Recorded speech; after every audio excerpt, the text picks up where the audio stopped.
அனைத்து நல்லுள்ளங்களுக்கும் வணக்கம். நான் உங்கள் ரவிக்குமார். தொடர்ந்து அமெரிக்கா, ஈரான் பேச்சுவார்த்தைக்கான, இல்ல தாக்குதல் நிலவரங்கான, இல்ல அங்க இருக்கக்கூடிய சூழ்நிலை, அங்க இருக்கக்கூடிய பரபரப்பான சம்பவங்கள தொகுத்து அடுத்தடுத்த பதிவுகளா நம்ம பார்த்துட்ருக்கோம். இது அப்டேட் நம்பர் 9.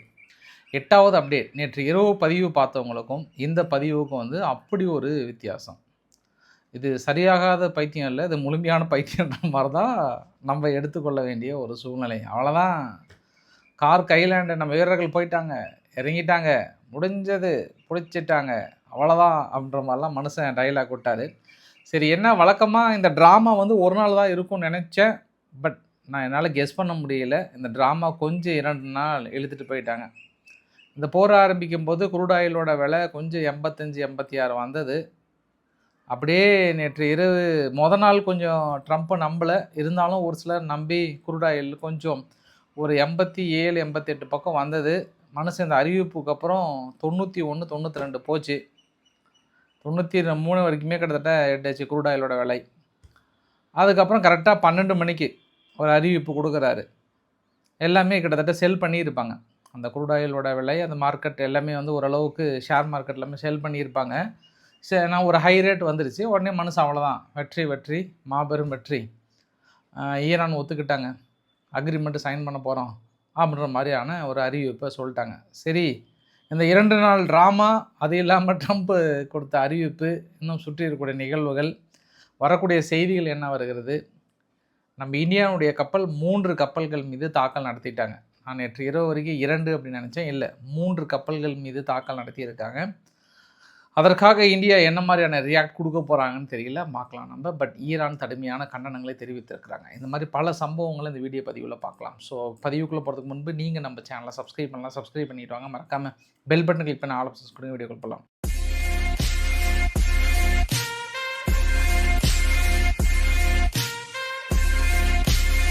ட்ரம்ப்போட அறிவிப்பு நேற்று நைட்டே கிட்டத்தட்ட நம்ம நக்கலாக தான் பேசிகிட்டு இருந்தோம். எத்தனை பேர் அது கெஸ் பண்ணிங்கன்னு தெரியல. ஒரு கட்டத்தில் நானே சொல்லிட்டேன், நான்லாம் பேசுகிறத பார்த்தா உங்களுக்கு நக்கலாக தெரியுதா, ஆனால் அவங்கெல்லாம் ரொம்ப சீரியஸாக பேசிகிட்டு இருக்கிறாங்கன்ற மாதிரி தான் நம்ம பேசணும். கிட்டத்தட்ட ட்ரம்ப் நம்ம எல்லாம் நினச்சி அவர் ஒரு மாதிரி முட்டாள்தனமாக நடந்துக்கிறார் அப்படின்னு நினச்சேன்னா, அவர் முட்டாள்தனமாக நடக்கலை. ஷேர் மார்க்கெட்டை புல் பண்ணுறாரு, ஃபுல்லாக ஏமாத்துறாரு. அதை இந்த ஒரு ஒற்றை காரணத்தை வைத்து கொண்டு ஒட்டுமொத்த உலக மக்களையும் ஷேர் மார்க்கெட்டை ஏமாற்றி ஒரு குரூப்பே ஒரு பெரிய மாஃபியா மாதிரி இயங்கிட்டு இருக்காங்க. ஃபுல்லாக என்ன பண்ண முடியுமோ ஒரு தாக்குதல் நடத்துகிறாங்க, ஃபுல்லாக இறங்குகிறது, உடனே ஏறுது. இந்த 2 நாள் நான் நேற்று இரவு சொன்ன அதே பதிவு தான் நான் இப்பயும் சொல்ல விரும்புகிறேன். கரெக்டாக பாருங்கள், விடிய காலம் ஒரு 4 மணி 5 மணிக்கு ஸ்டார்ட் பண்ணுறாங்க, 9, 9:30க்கெல்லாம் முடிச்சுக்கிறாங்க தாக்குதலை, அப்படியே அமைதியாக ஏறுறாங்க. மறுபடியும் அடுத்த நாள் அதே மாதிரி 4 மணிக்கு தாக்கல் நடத்துகிறாங்க, 9, 9:30க்கெல்லாம் பதில் தாக்கல் நடத்துகிறாங்க, அப்படியே அமைதியாக முடிச்சுக்கிறாங்க. அதுக்கப்புறம் நடந்த நிகழ்வு எல்லாமே. இதில் எனக்கு இந்த தடவை இந்த தாக்குதல் பொறுத்த வரைக்கும் எனக்கு ஈரான் மீதே சந்தேகம் இருக்குது. வழக்கமாக பாலஸ்டிக் ஏவுகணைகள் ரொம்ப தொலைவாக தள்ளி அடிக்கிறாங்க. இங்கே ஓமன் கிட்ட, சாரி ஜோர்டன் கிட்ட அடிக்கிறாங்க. ஆனால் பக்கத்தில் இருக்கக்கூடிய பக்ரைன், இங்கே குவைத் இதெல்லாம் பார்த்தோம் அப்படின்னா ட்ரோன் தாக்கல் தான் நிகழ்த்துறாங்க. இது 2க்குமே எனக்கு வித்தியாசம் இருக்குது. வழக்கமாக ஈரான் கோவப்பட்டாங்க அப்படின்னாங்கன்னா 1 மணி நேரத்துக்கு ஒரு தடவை வேவாக அனுப்புனாங்க. பட் இதுக்கும் அப்படிலாம் கிடையாது. கடந்த 2 நாட்களாக நடந்த ட்ராமாலாம் பார்த்தோம் அப்படின்னா ஜஸ்ட் அவங்க அடிச்சிட்டாங்களா, சரிப்பா ஒரு 12, 20 அனுப்பு, அந்த பாலிஸ்டிக் ஏவுகணைகள் மட்டும் கொஞ்சம் தள்ளி அனுப்பு, அதுவும் குறிப்பாக அந்த ஜோர்டன் அங்கே இருக்கக்கூடிய அல்சாட்டி பேஸ் இருக்குல்ல, அங்கே மட்டும் அனுப்பு, வேறு எங்கேயும் அனுப்பாத. மீதி இங்கெல்லாம் ஒரு ஆளுக்கு ஒரு 24 ட்ரோன், ஒரு 30 ட்ரோன் அனுப்பு, எல்லாம் பண்ணிவிடுவாங்க, போங்க அனுப்பிவிடுங்க. அந்த ரேஞ்சில் தான் ஈரானுடைய பதில் நடவடிக்கைகளுமே இருந்தது. பட் அதற்காக ஈரான் பதில் நடவடிக்கை தாக்குதல்கள், அதற்காக அவங்க கீழே இறங்கி போயிடுவாங்களான்னா இல்லை. ஈரான்லாம் கீழே இறங்கல. இனிமேல் அவங்க கொள்கையில் கிளாரிட்டியாக தெளிவாக இருக்கிறாங்க. இந்த பேச்சுவார்த்தையில் இப்போ கூட ஈரான் தெளிவாக்குறாங்க, அமெரிக்கா தான் கீழே இறங்கி வராங்க. ஏன்னா எந்த ஒரு அறிவிப்பு கொடுத்ததுக்கப்புறம், எந்த ஒரு அறிவிப்பு, கார் கையில் என்ன பிடிக்க போகிறேன், அடிக்க போகிறேன், முடிக்க போகிறேன், அவ்வளோதான், உள்ளே போனால் எங்கள் மக்கள் உள்ளே நுழைஞ்சா பிடிச்சிருவாங்கன்னு சொன்னார் இல்லையா. சரி, ரைட்டு. கரெக்டாக நைட்டு 12 மணிக்குங்க, இந்திய நேரப்படி நைட்டு 12 மணிக்கு ஒரு ட்விட்டை போகிறாரு. Based on the discussion, Islamic Republic of Iran, அதுக்கப்புறம் ஹை லெவல் ஈரானுடைய லீடர்ஷிப் அப்ரூவல் கொடுத்துட்டாராம். அதாவது மொஸ்தபா அவர்களே அப்ரூவல் கொடுத்துட்டாராம். இவர் போட்ட ட்வீட் அதுதான் காரணம்னார். அதுக்கப்புறம் பேட்டியும் கொடுத்துருக்கிறாரு. அதனால் அந்த தாக்குதல் நடத்த வேண்டியது அப்படியே கிட்டத்தட்ட ரெட் பட்டன் அழுத்துகிற சுச்சுவேஷனில் இருக்கும்போது இவர் ட்விட்டை போட்டு நிறுத்துங்க தாக்கல் நிறுத்துங்க அப்படின்னு சொல்லி நிறுத்தியிருக்கிறாராம். அதனால் America, Israel, Saudi Arabia, UAE, Qatar, Turkey, Pakistan, Bahrain, Kuwait, Jordan, Egypt and other எல்லா நாடுகளுக்கும் வந்து பெரிய அளவுக்கு எஃபெக்ட் பண்ணியிருக்காங்க. இனி ஸ்ட்ரெயிட் ஆஃப் ஹார்மஸ் வந்து கொஞ்சம் கொஞ்சமாக ஓப்பன் பண்ணலாம் அப்படின்னு சொல்லியிருக்காங்க. அவர் தனது பேட்டியில் வழக்கமாக இவருக்கு பின்னாடி ஒரு குரூப் வந்து நின்றுக்கிறாங்க. அந்த குரூப் அவங்க மனசுக்குள்ளே என்ன நினைக்கிறாங்கன்னு தெரியல. இந்த ஆள் பேசுகிறது எல்லாமே உண்மைதானா அப்படின்னு சந்தேகம். அவங்க நினச்சிட்டு இருக்காங்களா இல்லையா, ஒரே 1% கூட உண்மையை பேச மாட்டேன்றாரு. ட்ரம்ப் வந்து இன்றைக்கி ஒன்று பேசுகிறாரு, 1 மணி நேரம் கழித்து ஒன்று பேசுகிறாரு, அடுத்த ஒரு 6 மணி நேரத்துக்கு ஒன்று பேசுகிறாரு, அடுத்து ஒரு ட்விட்டில் போடுறாரு. இது எல்லாத்தையும் ஒரு கோர்வையை எடுத்தும் பார்த்தோம் அப்படின்னா நம்ம முட்டாள் ஆக்கிறோன்றது நல்லா தெரியுது. முஸ்தபா அவர்களே வந்து இதுக்கு ஒப்புதல் கொடுத்துருப்பாரா அப்படின்னா ஆமாம் அப்படி தான் தெரியுது அப்படின்றாரு. மிடில் ஈஸ்ட் எல்லாமே வந்து ரொம்ப ஹாப்பியாக இருக்கிறாங்க அப்படின்னு சொல்கிறாங்க. இந்த ஃபைனலைஸ் டீல் வந்து ஆல்மோஸ்ட் அடுத்த வாரம் செவ்வாய்க்கிழமை எங்கள் ஐரோப்பாவில் சைன் பண்ண போகிறாங்களாம் டீலு. அந்த டீல் வந்து ஆல்மோஸ்ட் ஏற்படுத்த போகுது. அது இல்லாமல் எங்கள் கப்பல்கள் ஏற்கனவே தொடர்ந்து நாங்கள் ஈரானுக்குள்ளே இருந்து எண்ணெய் கப்பல்கள் வந்துட்டு தான் இருக்குது. 25 ஷிப்புக்கு மேலே ஒரு நாளைக்கு 4 வரும், ஒரு நாளைக்கு 5 வரும் அப்படின்ற மாதிரிலாம் சொல்கிறாரு. இல்லை அதே ட்ரம்ப் அவர்கிட்ட நான் இன்னொரு கேள்வியும் கேட்குறேன். இது என்ன பஸ்ஸா? எடுத்தோடனே திடீர்னு கண்ணு முன்னாடி காணாமல் போகிறதுக்கு. ஒரு ஷிப்பு ஸ்ட்ரெயிட் ஆஃப் ஹார்மஸில் கிளம்பியது அப்படின்னா ஒரு நைட்டில் இருந்து விடியறதுக்குள்ளே வந்து சேராது இவர் நினைக்கிற மாதிரிலாம். ஒரு 22 ஷிப்பு பல மில்லியன் பேரல் ஆயில் வந்து நாங்கள் சர்வசாதாரணமாக கடந்து வரோம் அப்படின்னு நேற்று அந்த கதையை விடுறாரு. ஒரு கடற்பயணம் என்பது வந்து அதிகபட்சம் நீங்கள் எத்தனை கிலோமீட்டர் வேகத்தில் வந்துட முடியும்? இல்லை 24 மணி நேரத்துக்குள்ளே அங்கேருந்து மறைந்து விட முடியுமா? இல்லை அங்கேருந்து நீங்கள் கொண்டு வந்து இங்கே சேர்த்திட முடியுமா? குறைஞ்சது ஒரு 2 நாள் 3 நாள் ஆகும் அங்கேருந்து கிளம்பி வந்து இந்த எல்லை பதிவுக்கு சேர்றதுக்கு. அதுக்குள்ளே இவங்க அவங்களுக்கு தெரியாமல் வந்துட்டுன்னு எதுக்கு இவ்வளோ பொய் பேசுகிறாரு, எதுக்கு ஊடகங்கள் உட்காந்து திரும்பி திரும்பி அவர் கேட்குறாரு? இதுக்கு ஒரே ஒரு வழி தான், நம்ம தமிழக முதல்வர் மாதிரி தான், பேட்டியே கொடுக்காம விட்டுருப்பா, உலகமே நிம்மதியாக இருக்குன்ற கண்டிஷன் தான். ட்விட்டும் போடாத, பேட்டியும் கொடுக்காது, இங்கே மக்கள் நிம்மதியாக இருப்பாங்கன்ற ஒரு கண்டிஷனுக்கு வந்திருப்பாங்கன்னு நினைக்கிறேன் நான். இருந்தாலும் வேறு வழி இல்லைல்ல. ஏன் இப்போ கூட இதை பற்றி நம்ம பேசி ஒரு சொல்கிறதெல்லாம் கேட்டு புழுத்து போய் இருந்தாலும் நம்ம ஏன் பேசுகிறோம் அப்படின்னா, இதை பேஸ் பண்ணி தான் உலகம் இயங்குது. உலக நாட்டாமை பேஸ் பண்ணி தான் உலகம் இயங்கிட்டு இருக்குது. பங்கு சந்தைகள் இயங்குகிறது, ஒவ்வொரு நாட்டுடைய பங்குகளும் இருக்கிறது. அதனால் நம்ம அதை பேசி தான் ஆக வேண்டும். அது காலத்தின் கட்டாயம் கூட. அது எனக்கு எல்லாம் கரெக்டு தான். எல்லாம் ஓடி வந்து கடைசியில் இந்த பாகிஸ்தானுடைய ஆசிப் முனீர் அவர்கள் வந்து கிரேட் ஜென்ரல், கிரேட் மேன், அவர் தான் இதுக்கு எல்லாத்துக்கும் காரணம் நீ ஒரு புகழ்ந்த பாரு. அதுதான் எனக்கு டவுட்டாக இருக்குது. இந்த பேச்சுவார்த்தை எல்லாம் ரைட்டு தான், அவர் முயற்சி பண்ணி தான் இதெல்லாம் வந்துச்சுன்னு ஒரு புகழ்ந்தீங்க பாரு, ரைட்டு, ரொம்ப சிறப்பாக தான் போயிட்டுருக்கு. இன்னும் ஈரான் சொன்னதுக்கு முன்பு நான் இன்னொரு வரைபடத்தை கூட காட்டுறேன். நான் இது வந்து ஈரான் பதில் நடவடிக்கையில் தாக்கல் நடத்தப்பட்ட இடங்கள்லாம் பாருங்கள். இது எல்லாமே கிளியராக தெரியுதா? இது எல்லாமே பாதிப்புகள் இல்லை அப்படின்னாலுமே இந்த எல்லை பகுதியில் எல்லாமே மேக்சிமம் ட்ரோன் தாக்குதலால் நிகழ்த்தியிருக்காங்க. அதாவது 5th ஃப்ளீட்டில் நடத்தின தாக்குதலாக இருக்கட்டும், இல்லை மீதி எல்லாமே இவங்க எங்கே பாலிஸ்டிக் ஏவுகணைகள் ஏவுனாங்கன்னா அங்கே ஜோர்டன் பக்கத்தில் இருக்கக்கூடிய அல்சாட்டி ஏர்பேஸில் தான் அவங்க பெரிய அளவுக்கு இறங்கினாங்க. ஆனால் இதில் இன்னொரு விஷயம் கூட இருக்குது. அந்த ஜோர்டன்லே 2 அமெரிக்காவோட பேஸ் இருக்குது, ஒன்று கீழே இருக்குது, அதாவது இஸ்ரேல் பக்கத்தில் ஒன்று கீழே இருக்குது. இங்கே நடத்தாமல் முதல் முறையாக ஈரான் வந்து அங்கே நடத்தியிருக்காங்க. சரி, எனியோ இது வந்து ஈரான் எய்ம் பண்ணி கூட நடத்தினதாக இருக்கட்டும், மீது எல்லாமே அவங்க பக்காவாக பிளான் பண்ணி தான் இருக்குது. நம்ம ஏன் அப்படி நினைக்கணும் அப்படின்னு நினச்சா கூட ஈரான் இன்றைக்கி ஒரு வார்த்தை சொல்கிறாங்க, இல்லை நாங்கள் அப்படி பேச்சுவார்த்தைக்கெலாம் அவங்கக்கிட்ட எந்த ஒரு ப்ரீடெக்ஸ்ட்டும் கிடையாது, எந்த ஒரு இதுவுமே கிடையாது, அது அமெரிக்காவின் வடிகட்டியே போயின்றாரு. ஆனால் ஈரானுடைய ஃபாரின் மினிஸ்டர் இஸ்மாயில் பஹாகி அவர்கள் என்ன சொல்கிறாருன்னா ப்ரீடெக்ஸ்ட் இருக்குது, டிராஃப்ட் இருக்குது, ஆனால் எங்களுக்குன்னு ஒரு ரெட்லைன் இருக்குது, அந்த ரெட்லைன் முடிஞ்சால் தான் அந்த பேச்சுவார்த்தை இருக்குன்ற மாதிரி சொல்கிறாங்க. ஃபைனலாக ட்ரம்ப் தரப்பில் என்ன சொல்கிறாங்கன்னா, என்ரிச் பண்ண யுரேனியம் வந்து அவங்களுடைய தேவைக்காக பயன்படுத்திக்கலாம், அதற்கு நாங்கள் அனுமதி கொடுக்குறோம், அதில் எந்த மாற்று கருத்துமே இல்லை, அதனால் அது ஓகே தான் அப்படின்னு சொல்கிறாரு. அப்போ இது வந்து கிட்டத்தட்ட இறங்கி வந்துட்டாங்க ஆல்மோஸ்ட். அந்த ஒரு கண்டிஷன் மட்டும்தான் ஒத்து வராமல் இருந்தது. ஈரான் தனது நிலைப்பாட்டில் தெளிவாக வந்துட்டாங்க. இப்போ அமெரிக்கா ஓடி வந்து ட்ரம்ப்பே என்ன சொல்கிறாருன்னா, ஓகே ஒன்றும் பிரச்சனை இல்லை, அவங்க மக்களோட பயன்பாட்டிற்கும் அவங்களுடைய எனர்ஜி தேவைக்காக தான் அவங்க என்ரிச்மெண்ட் இருக்குன்னு சொல்கிறாங்க, அதை நாங்கள் ஏற்றுக்கிறோம் அப்படின்னு மறுபடியும் இன்றைக்கி தனது பேட்டியிலையும் சொல்கிறாரு, தனது எக்ஸல பதிவுலையுமே போடுறாரு. சரி ரைட்டு, உங்களுக்கு வந்து இந்த கண்டிஷன் ஒத்து வர்றதுக்காக இப்போ வெறுமனே இந்த 2 நாள் ட்ராமா இல்லாமல் அதுக்கு முன்னாடி அக்ரிமெண்ட் ஓகே அப்படின்னு தான் அமெரிக்காலாம் கழுவி ஊற்றிருப்பாங்க.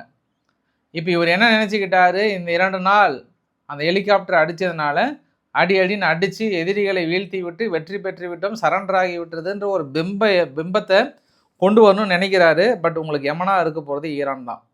ஈரான் அதை ஏற்றுக்கிறாங்களா இல்லையா அப்படின்றத நம்ம பொறுத்து இருந்து பார்க்கணும். ஆனால் ரிப்போர்ட் அங்கே இருக்கக்கூடிய ட்ரம்ப் சொன்ன தகவல் படி என்ன சொல்ல வராங்க அப்படின்னா, நியூக்ளியர் டீலை பொறுத்த வரைக்கும் ஈரான் என்ரிச் பண்ண நியூக்ளியர் வச்சுக்கலாம், பட் மக்களின் தேவைக்காக அப்படின்ற ஒரு வார்த்தையும் சொல்லியிருக்காங்க. ஸ்டேட் ஆஃப் ஹார்முஸ் வந்து அடுத்தடுத்த தடைகள் நீக்கும் பட்சத்தில் 30 நாளைக்குள்ளார இந்த பிரச்சனையை முழுமையாக ஓப்பன் பண்ண போகிறாங்க.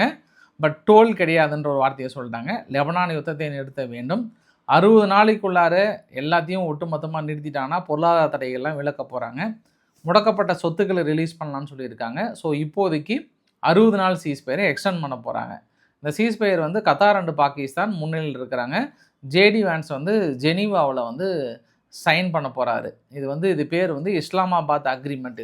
இதுக்கு பேரே இஸ்லாமாபாத் அக்ரிமெண்ட் அப்படின்னு சொல்கிறாங்க. ஏன்னா பாகிஸ்தான் வந்து மிகப்பெரிய அளவு இருக்குதுன்றதுனால இஸ்லாமாபாத். என்ன ஒரு கோரிக்கைன்னா, மறுபடியும் 60 நாளைக்கு என்ன ஆக போகுது அப்படின்னா, அந்த ஏரியா பிளாக் பண்ண போகிறீங்க, மறுபடியும் உலக மக்களை வந்து ஒரு சொல்லுனா துயரத்துக்குள்ளாக்க போகிறீங்க. இதுதான் நடக்க போகுது. இதுக்கு ஒரு தீர்வுலாம் கிடைக்கவே கிடைக்காது. இதுக்கு எப்போ தீர்வு கிடைக்கும் அப்படின்னா, இந்த மிடில் ஈஸ்டில் இருந்து நம்ம ஆயிலெலாம் இறக்குமதி பண்ணுறோம் பார்த்தியா, இது எல்லாமே இந்த பக்கம் திரும்பணும். வெனிசுலா பக்கமும் மற்ற பக்கமும் திரும்பணும். அது வரைக்குமே இவங்க என்ன பண்ணுவாங்க, இந்த ட்ராமாவை போட்டே இருப்பாங்க. அது வரைக்குமே இது ஏமாத்துகிற வேலை, இது ஏமாற்றிட்டே தான் இருக்கும். ஏன்னா எனக்கு என்ன பெரிய சந்தேகம்னா, இதே பாருங்கள், இஸ்ரேல் உள்ளே வந்திருந்ததுன்னா இந்த அமெரிக்கா ட்ராமாலாம் செட்டாக இருக்காது.